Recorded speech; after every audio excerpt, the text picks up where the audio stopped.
Hey, I'm Matt at MrMaple. And I'm Brian at MrMaple. And today we're talking about Japanese maple weirdos. And no, we're not talking about Brian and me and Tim and how crazy we are about Japanese maples and how that makes us weirdos. We're going to be talking about Japanese maples with weird and unique foliage. Hey, I'll tell you what, this is going to be a really cool video. Each one of these cultivars has something really different, something you're not usually seeing in the garden out there. So we want to bring some attention to these, and hopefully you guys will enjoy it. Hi, I'm Tim, and welcome to Japanese Maple Weirdos. These are Japanese maples that are very unique, very different, and that makes them amazing. Hey, we call these the Japanese maple weirdos because these are all types with very unique foliage or very unique characteristics that are outside the box for your typical Japanese maple. And these are Japanese maples that I think you'll really enjoy because they stand out from the crowd. So if you're a Japanese maple collector or a Japanese maple connoisseur like we are, these are ones that are just very unique and very special. Our first one we've got today is Acer palmatum Koyamadani Nishiki.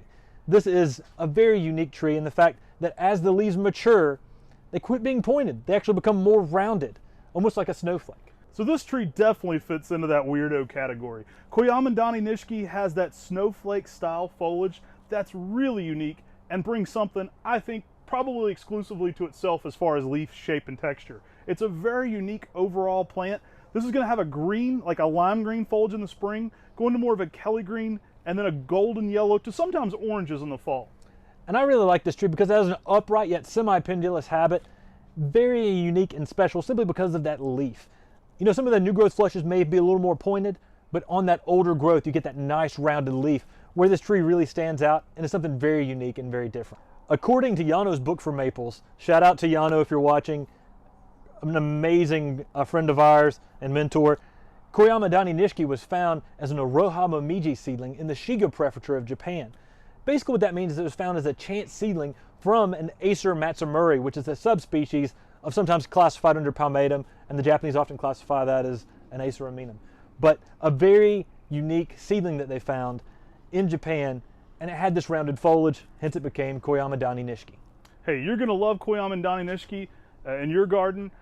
It's a special snowflake, and if you add it to your garden, you can be a special snowflake too. So next up for our Japanese maple weirdos, we have Verkade's Jacus Potus. Now this is a hard tree to say and a unique tree just for its name. Shout out to Dave Verkade. Verkade is a very good friend of ours. Ed Shin took us up there to visit him many years ago, and we got to see the original Verkade's Jacus Potus, and we got that from him on that trip. It's a tree we've enjoyed growing ever since. This is a very unique sessilifolium style foliage, so it has that elongated feather style leaf with some really fun color changes. Yeah, this is one that Dave produced, and then we bought it from him and then produced a lot of it too and really got it out there. Verkade's Jacus Potus is one that's very special and very different. It was found as a chance seedling at Nancy Vermeulen's as a chance sessilifolium. Now what sessilifolium is it's a leaf that is very divided and looks almost like it's one single leaf when actually it's multiple leaves. We often call this an angel feather type. Some of the original types of this would be like koshimino or hagoromo, and koshimino translates as angel feather, and that's one of the reasons we often call this an angel feather type Japanese maple. Some great color changes on this one. This one can have somewhat apricot and pink colors in the early spring, emerge into more of like bright pink on green midsummer, and then reds and oranges in the fall. So it's one that's just going to keep changing for the color patterns and goes through some awesome color patterns, which look really unique on that feather style foliage. And I know some of the bigger nurseries have started to carry this one because it's so unique and so different, but it's such an oddball that we knew we had to include this in the Japanese Maple Weirdos. And being that it holds a special place because we know Dave, who introduced this, we know the story behind it. And I remember when we got this tree, we got it in a little, about a 2-inch pot, and the tree was probably 4 or 5 inches tall. Yeah, it was a fresh graft. Yeah, it was a fresh graft, and we carried it back in our cup holder from New Jersey all the way back to Western North Carolina because we didn't want anything to happen to it. It was right there in the cup holder, right there in the front seat. Yeah, shout out to Mike Wilson and Richard Bomar. I think they laughed at us all the way back about keeping this in the cup holder just on that spot of protection so that we could get this tree back and get it into production. That's what we were excited to do, is to get it going. We still have the tree we got from Dave in my parents' garden, And it's a very popular, talked about tree there in the garden, especially for that unique leaf shape. I mean, that's really what makes this one so different, but some great color changes to it as well. Yeah, and the colors on this are unlike any of the other angel feather types, which make this one really special, really unique, and a Japanese maple weirdo. Our next Japanese maple weirdo that I think you're really going to enjoy is Acer palmatum Gable's Glory. Years ago, we became really good friends with Del Laux and Jonathan Savlich and all the trees that they were producing and getting out there. And when we went to go visit them at their nursery, we saw this tree and said, what in the world is this? And it was Gable's Glory. It's got such a unique color pattern. They told us that it was actually an original seedling from Larry Gable, I believe was his name. And that's where we originally got it from, was from Del Laux, who got it from Larry Gable.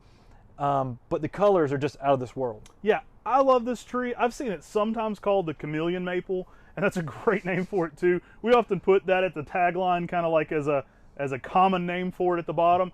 We love this tree for the colors. You may have seen us producing a lot here on MrMaple, and we have a full video just dedicated to Gable's Glory. I love the color patterns this thing gets. It fits the weirdo group for sure, because there's really nothing else that looks like it. This tree almost has a metallic-y appearance in the early spring. Yeah. I mean, the waves of color are quite unreal. And so we're talking like this mauve red to pink red in the early spring, which is unlike any other Japanese maple. And then during the summer, they can go to shades of yellow. Mm-hmm. And then with that pink red new growth again during the summer to mauve red, you want to give it some protection from the hot afternoon sun. But if you give it the right amount of sunlight, the color changes on this plant look so unique and so different, with that sort of blondish but then pink new growth. Mm-hmm. There's not another Japanese maple quite like it. Yeah, you get some just swirling unique foliage to this. It's a very unique leaf, and I think it's just a color pattern that is like nothing else in Japanese maples for sure. So it definitely fits that weirdo category for that. I think my favorite color frame for this would actually be late summer, when Tim was talking about the more yellow older growth. And then, I mean, you can get orangey to pink new growth on top of that. So it really goes through some unique changes there. I think that spring color too is distinctively Gable's Glory. I mean, when you see it in the spring, there's nothing else quite like it color-wise. Yeah, and that's one of the reasons why we like it so much. You'll definitely need to check out the video too that we did that's solely on Gable's Glory, that goes in a little more in depth on Gable's Glory. But this is one I think you're going to really enjoy. That's a Japanese maple weirdo in the garden. So we've picked two trees with that sessilifolium style foliage. If you know how geeky Tim can get about Japanese maples, he's a huge fan of this sessilifolium style group. And we've worked really hard, I would say, at our nursery to kind of revive some of those and to do some of the more or lesser known cultivars. Today we're going to be talking about Benny HAGOROMO. Now this is the red style foliage on that sessilifolium HAGOROMO style leaf. So it's going to have the same leaf as HAGOROMO, that elongated feather style leaf, but this one's going to leaf out a bright, bright red. Benny HAGOROMO was brought back from Japan in 2008. It's a fairly new cultivar in America, and it's a tree that's very different. It's got that sessilifolium leaf structure with that red color in the spring, sort of a blue-green to green color during the summer, and then goes to a bright crimson red to scarlet red in the fall. But this tree grows like a weed. Once it gets established, it will shoot up a central leader and make a very large tree fairly quickly. Yeah, it'll give Sarah a run for its money. It's a very fast growing tree. I would say a foot to a foot and a half is almost expected when it's younger on this one. It's a very fast grower. I think that red foliage really gives it something extra with that feather style leaf too. I mean, it's a very majestic looking tree in the landscape. It's not a lace leaf, but it almost gives it that feathery lace leaf style look to it. Yeah, it gives it kind of a regal frill to it. If someone's looking for a red upright lace leaf that's very fast, this one gives that feel, but on an upright tree. Now, Benny HAGOROMO has a more narrow habit. It's not one that's going to be a very wide spreading canopy. So it fits in a lot of smaller spaces, because where typically a canopy of a Japanese maple sometimes can be 3/4 of its height, this one may be a half of its height, which is much more narrow than a lot of other Japanese maple selections. Yeah, we think you're going to love this one in the garden. Benny's a reoccurring word in Romanji or Japanese maples that you'll see that typically just means red. So that's going to bring back that red, kind of soft red color is what that refers to. And just a great overall plant. It definitely fits in that weirdo group for the foliage, we're a big fan of that sessilifolium group here at the nursery, as you heard me say, and there's a whole category of those really. But we wanted to talk about a couple different of our favorites here today. Our next Japanese maple weirdo is a Japanese maple weirdo because it's unique, changing colors, and the fact that this is a very old cultivar from Japan that you don't find often in the nursery trade. We often talk about trees all the time. Oh, this one's new, this one's new, this one's new. And sometimes those old classics are simply amazing. Today we're talking about Acer palmatum SHIRANAME. Yeah, I think I was first familiarized with this one through Elizabeth Mundy. I always ask people, she's been a mentor and so helpful to us too. And I think I asked Elizabeth one time what her favorite Japanese maple was, and she said SHIRANAME. And at the time, this has been probably 15 years ago, I'm not familiar with that one. And we had to learn more about it and get into it. And I would say she kind of opened us up to that one. It's an amazing tree for its color changes. I mean, this tree goes through so many unique color changes. You've heard us talk about this tree probably a lot of times. We've probably done a solo video on it. I know we've talked about it in Growing a Greener World. Yeah, we weren't even on camera. We didn't realize we were on camera. We were just doing like a B-roll clip with Tony Avent, and I'm like, oh, I really like this tree, blah, blah, blah. We were really just shooting kind of like a filler scene, but I had my microphone still on, and all of it made it into the episode. So we didn't have it available when the episode came out, which to our detriment, we could have sold like 1,000 of them that year. But it did popularize this one, I think, a good bit. And when we had that one available, people were really excited. So it is one that tends to go quickly, but it's popular for so many reasons. Forefront among those are those color changes. We often call it light wave. And the reason being is because it has this pink new growth in the early spring, that's mauve, pink, red, that then just starts developing different colors throughout the season. And that goes from a peach color to a yellowish color to a yellow-green to a green. And then during the fall, you get that in the reverse, where you often will start off with yellow, going to peaches, to oranges, to reds. And the colors are just out of this world on this tree. It's one that we've planted a large one in our gardens at Maplewood Gardens, and we love it. And because we love it so much, it's become something that stands out from all the other cultivars. And it's not found in the nursery trade that much. Right. We end up talking about this tree, I think, in everything we do. I think even in the video I did with HortTube, shout out to Jim Putnam, I think I walk up and talk about SHIRANAME because we have one there in the Hillstone Arboretum garden as well. And it's just one we can't talk about enough because we just love the colors. I think one of my favorite stages for this is that kind of orangey phase to it. It just has a color that's very unique to it.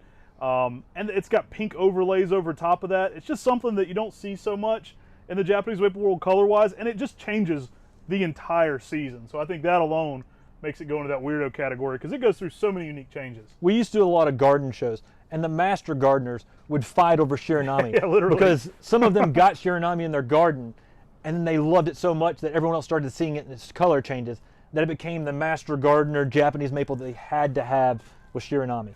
And if you've got a collection of Japanese maples and you don't have SHIRANAME, I highly recommend it because the color patterns, especially as it gets established, are out of this world.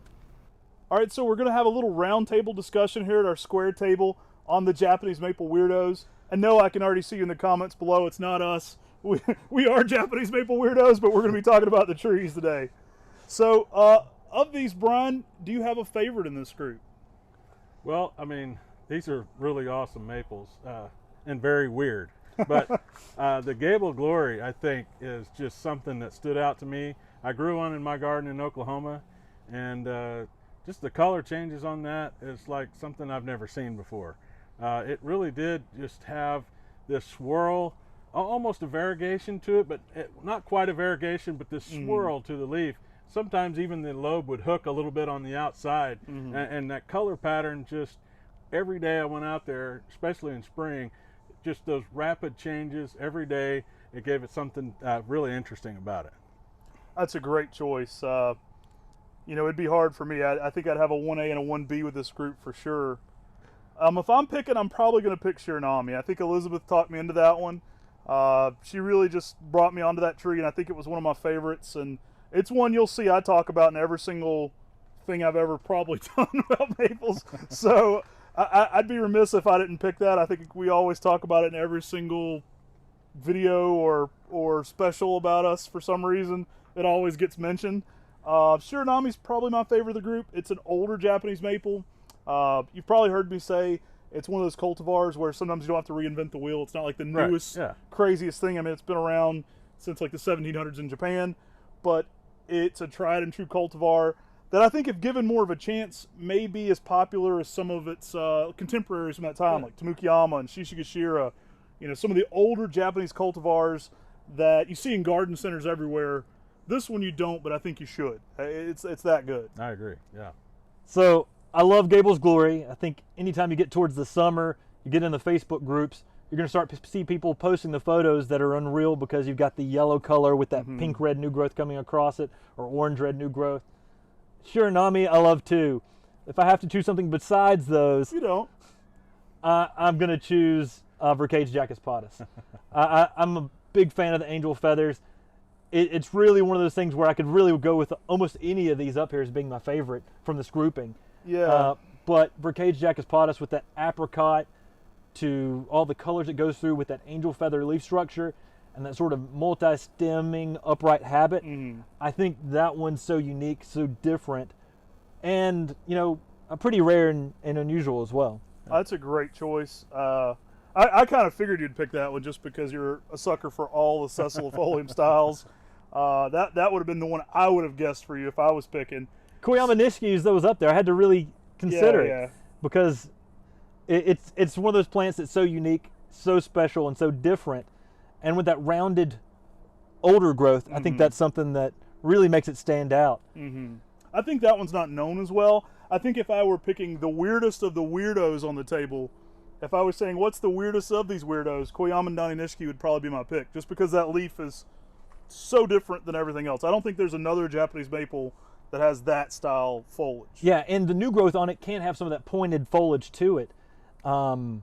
We once had a guy who didn't know the plant as well, who came up to us and said, "Oh, you've got the wrong plant." And I said, "Look at the older growth," because new growth can be very different than older growth on a plant. And when you start to compare trees, that's one of the things you always look at is that older growth. But that older growth on Koyamadani Nishiki with that rounded leaf, that's really what makes this tree stand out and makes it something very special and something different and something that I think stands out in the garden. You put it out there, and as it matures, people aren't going to really know that it's a maple often because Acer means pointed. Yeah. And so it breaks that definition. Yeah. Well, I'm glad we're talking about it today because honestly, before today, I'd never heard of this cultivar. So it's got my interest for sure. Now I'm like, if I want something weird in my garden, I know where to get. There's a really nice size one in the Maplewood Knoll Gardens, so at my parents' place. We've got to get more photos of it this spring, but it's a really cool plant. I mean, I would say that one's probably at least 10 years in the ground now, maybe more. And it's a beautiful specimen with just some unique foliage. So which of these were you growing before previously?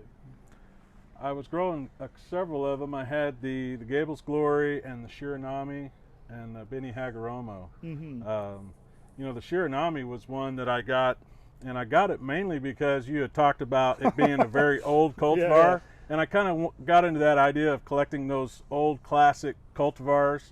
That was something that piqued my interest, and then I started looking at trying to find all the older cultivars to add to my garden. I think that's kind of a neat concept to kind of go back to the classics and try to recapture that in your garden. Yeah, Brian and I were actually just talking off camera about doing a deep dive on some of that 1700s literature and some of the older Japanese maples as well. And Tim and I, we're all kind of just discussing how to make that happen. Yeah, maybe in our upcoming podcast. So definitely be looking for the MrMaple show.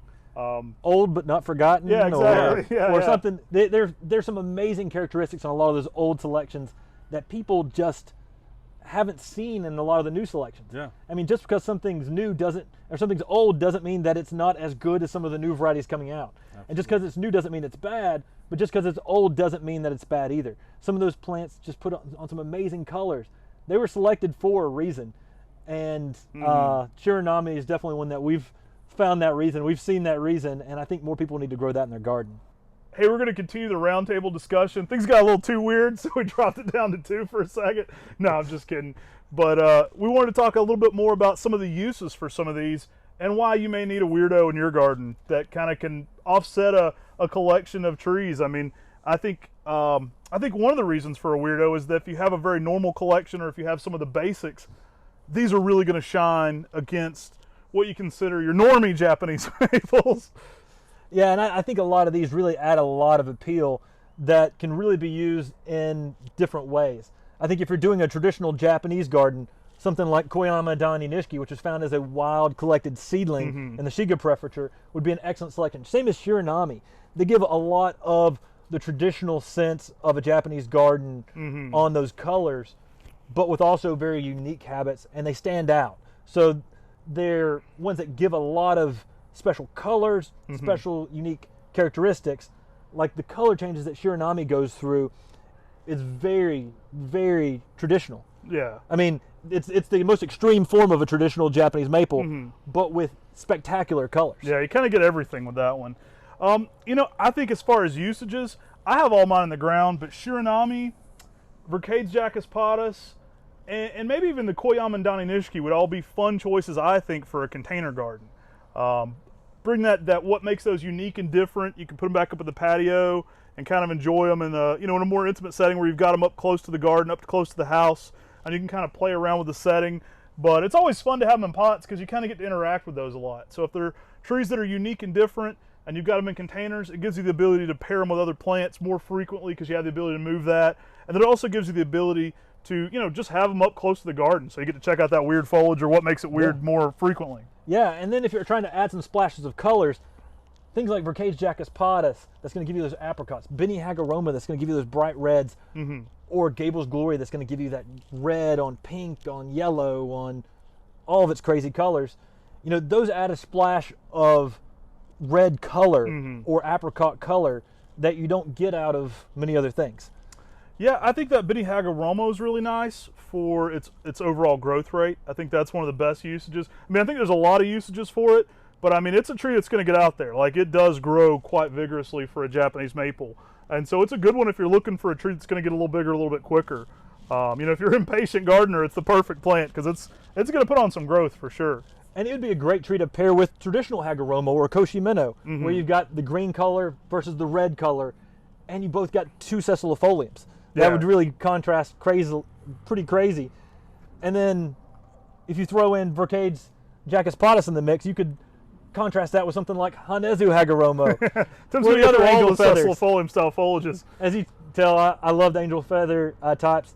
They're very unique and very different. And often when people see them from a distance, you think Japanese maple. You walk up close, you're like, what is that? Because that leaf is so special and so unique. That's why you're a weirdo. Yeah, exactly. But I hope you enjoyed this discussion. We've got a lot of different cool types. Let us know in the comments below, one, if you're a Japanese maple weirdo like us, if you like this weird stuff, if you like the outside-the-box Japanese maples, what's your favorite outside-the-box Japanese maple? What's your favorite Japanese maple weirdo? It doesn't even have to be one we talked about here today, but just comment your favorite Japanese maple that's super unique and something you consider, you know, outside the normal category of Japanese maple, and let us know what that is in the comments below. Hey, thanks for watching our video on Japanese Maple Weirdos. We really appreciate you guys watching, and make sure you like and subscribe to our channel so you get notified every time we have a new video coming out. Now, we're shooting this video in January of 2022, so these sizes are indicative of that time frame. If you're watching this video a year later or even after, they may be slightly larger or slightly smaller, but bear in mind these are examples of what we have this time of year right now in January 2022. Some of these items will be on our website currently, some may be upcoming items. You can always subscribe to our 10 at 10 emails. There's a pop-up link there on MrMaple, and sign up for those 10 at 10 emails. That'll let you know when new and exciting things are coming. We had 10 new plants every single Tuesday at 10. So if there's something specific you liked in today's video and it isn't currently available on our website, you can always sign up for that item and get notified when it's back in stock. So for example, you can go to the page for Verkade's Jacus Potus, and there'll be a notify me when available link. And all you have to do is put your email in, and we'll send you an email as soon as that item's back in stock. So thanks for watching, and we hope you enjoyed this quick look at some of the Japanese maple weirdos. God bless. And have a great day.